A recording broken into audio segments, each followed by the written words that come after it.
Okay, so once we have our feature data and target data arrays, we can start to prepare these data sets for the machine learning algorithms. And like I said before, scikit-learn actually uses the NumPy library to do its processing. And in order to run these algorithms, we have to actually convert our arrays, which are right now in Python basic format, into NumPy format. So NumPy has its own array format and then we have to feed in our data as NumPy arrays into the scikit-learn algorithms. Okay, so that's more of a formality. It's pretty easy to convert between standard arrays and NumPy arrays.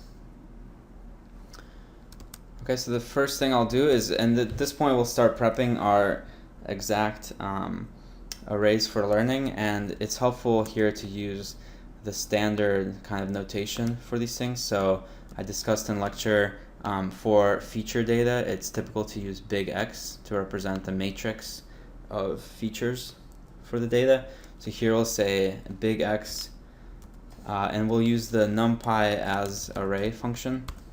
This will take in any Python array and convert it into a NumPy array. So into here we're going to enter feature data, and then an optional parameter after the data is we can specify the type of data. Okay, so this should convert by itself, but in case we have any other type of data in here, this will make sure that it's cast into a float. And this becomes really important to make sure that it enters it as a floating point number, because the scikit-learn algorithms only take in numerical data, right? So if we give it any other kind of data, it's actually going to create an error. Okay, so here we just make sure that we specify the type of that array. And then we'll do the same thing for the target features.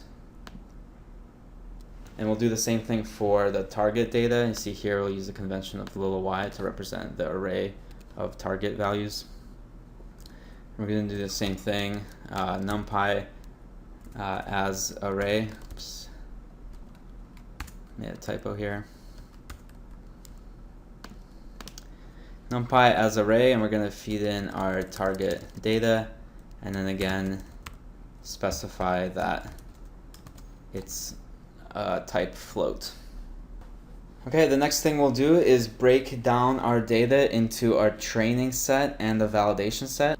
And we have to break up both our X and Y array in the same way to preserve the correspondence of the data, right? So the first thing I'm going to do is specify a number, an index in both arrays, and where I'm going to do the split, and then use that index to create the split.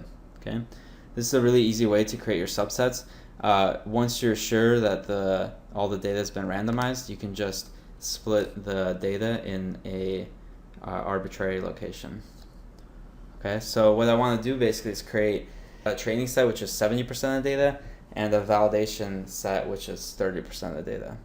Okay, so the first thing I'm going to do is get the number, and I'm going to ask Python for the length of our data set. So this can change, right? Right now it's going to be 1,000, but potentially it's going to be all of our data.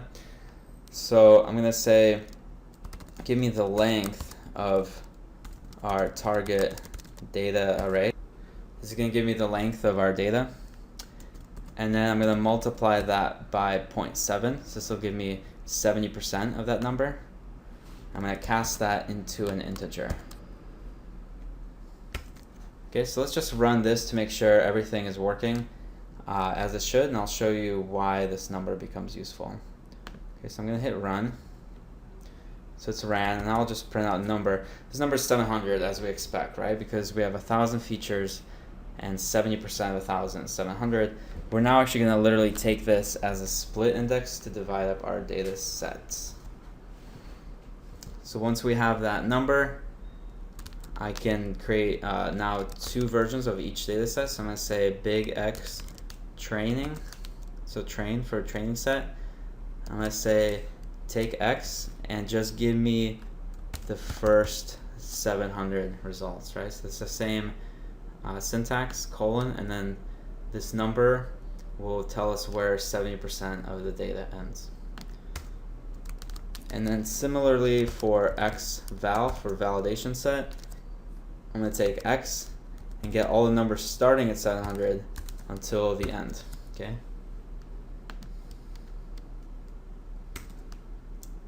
Finally, I'm going to do the same thing for our target values.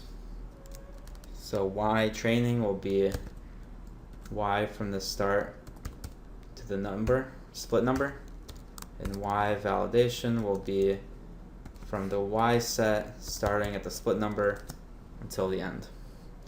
Okay, so what I've done up to now is basically take all my data, convert it into a NumPy format so it can be processed in scikit-learn, and then I have split both of those sets into both the training and the validation set. This will allow me to run any number of models on my training set and then evaluate and find the best model based on my validation set.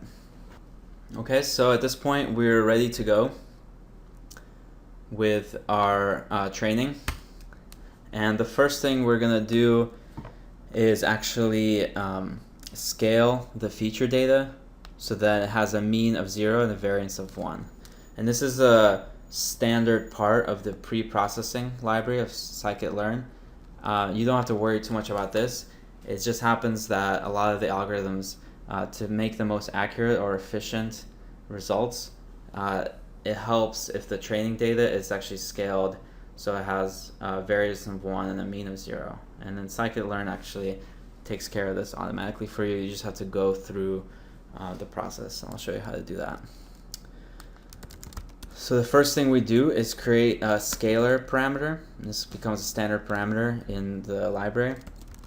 We're going to call up the pre-processing library from scikit-learn, use the standard scalar function, and then we're going to fit that function to our training set, our X training data set. What this does, it'll store a parameter which will define the best way to scale our training feature set, so then it has these properties of mean 0, variance 1. And the reason we store this in the parameter is then we can apply that same parameter to scale our validation set to make sure that they're actually scaled the same way. Once we have the scalar, we can apply the scalar to generate our scaled version of our X training set.